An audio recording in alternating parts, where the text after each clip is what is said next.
আসসালামু আলাইকুম। Lucky's kitchen house চ্যানেলে সবাইকে স্বাগত জানাচ্ছি খুবই মজাদার একটা ডেজার্ট ড্রিঙ্কের রেসিপি দেখার জন্য। এই ডেজার্টটা ঠান্ডা ঠান্ডা খেতে খুবই মজা, আর তৈরি করা যায় হাতের কাছে থাকা অল্প উপকরণ দিয়ে। আজকে তৈরি করে দেখাবো সাবুদানা ডেজার্ট বা ড্রিঙ্ক। আসছে রমজান মাসে, এই সময় ইফতারিতে ঠান্ডা ঠান্ডা ডেজার্ট বা ড্রিঙ্ক সত্যি কোনো তুলনা হয় না। তাই আজকে আমি সাবুদানা দিয়ে ভীষণ মজার একটা ডেজার্ট তৈরি করে দেখাবো। চলুন তাহলে শুরু করি। প্রথমে চুলায় একটি প্যান বসিয়ে তাতে পর্যাপ্ত পরিমাণ পানি নিয়ে নিচ্ছি।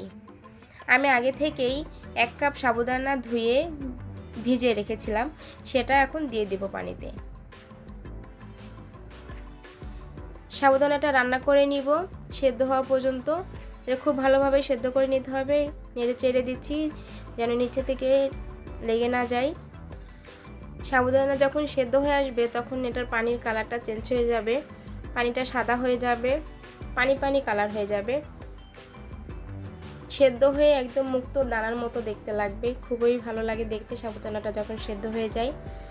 এই তো আমার সাবুদানাটা রান্না হয়ে গেছে। আমি এখন একটা ছাঁকনিতে নিয়ে ছেঁকে নিচ্ছি। ছেঁকে নিয়ে ঠান্ডা পানি দিয়ে এটার গরম ভাবটা বের করে নেব। এই তো দেখুন একদম পারফেক্টভাবে সাবুদানাটা সেদ্ধ হয়ে।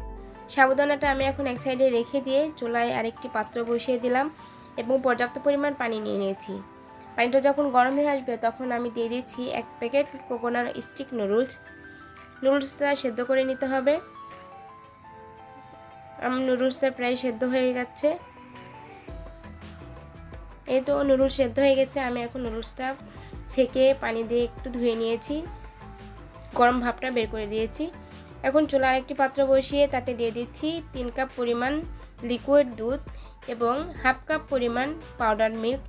এখানে আমি ফুল ক্রিম পাউডার মিল্কটা নিয়েছি। পাউডার মিল্কটা দেওয়ার একটাই কারণ, দুধটা খুব দ্রুত ঘন হয়ে যাবে, অনেকক্ষণ ধরে জাল করতে হবে না। আমি এখানে 1 কাপ পরিমাণ চিনি দিয়ে দিচ্ছি। চিনিটা কম বেশি করে নিতে পারবেন আপনাদের টেস্টের উপর নির্ভর করে।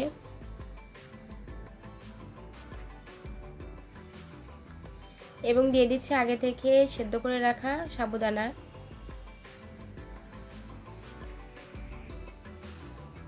সবটুকু সাবুদানা দিয়ে দিলাম। সাবুদানাটা দিয়ে খুব ভালোভাবে নেড়েচেড়ে মিশিয়ে নিতে হবে যেন দলা পেকে না থাকে কোথাও।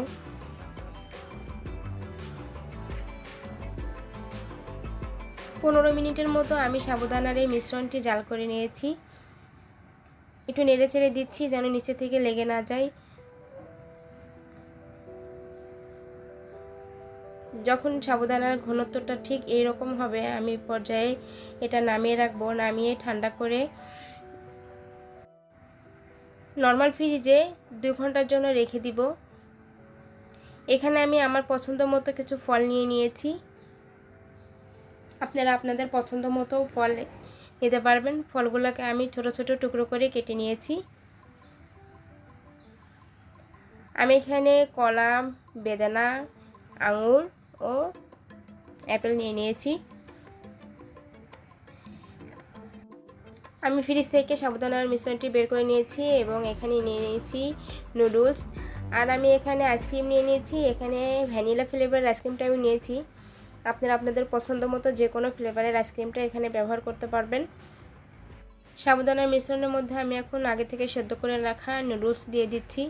নুডলসটা খুব ভালোভাবে মিশিয়ে নিলাম। এবার দিয়ে দেব কেটে রাখা ফলগুলো।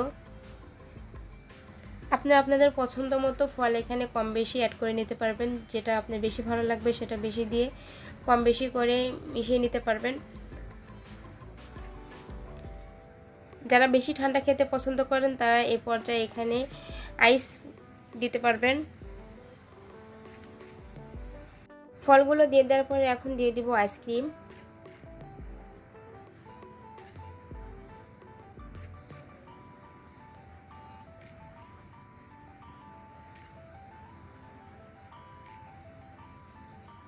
আইসক্রিমটা দিয়ে খুব ভালোভাবে ফল এবং সাবুদানা খুব ভালোভাবে মিশিয়ে নেব।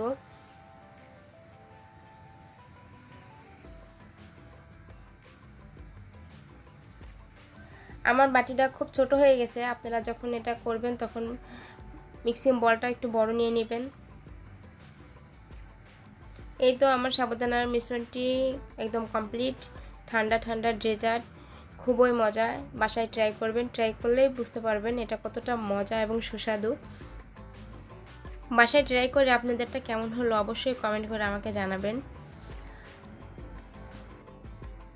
এরকম সব মজার মজার রেসিপি ভিডিও দেখতে চাইলে আমার চ্যানেলটি সাবস্ক্রাইব করবেন।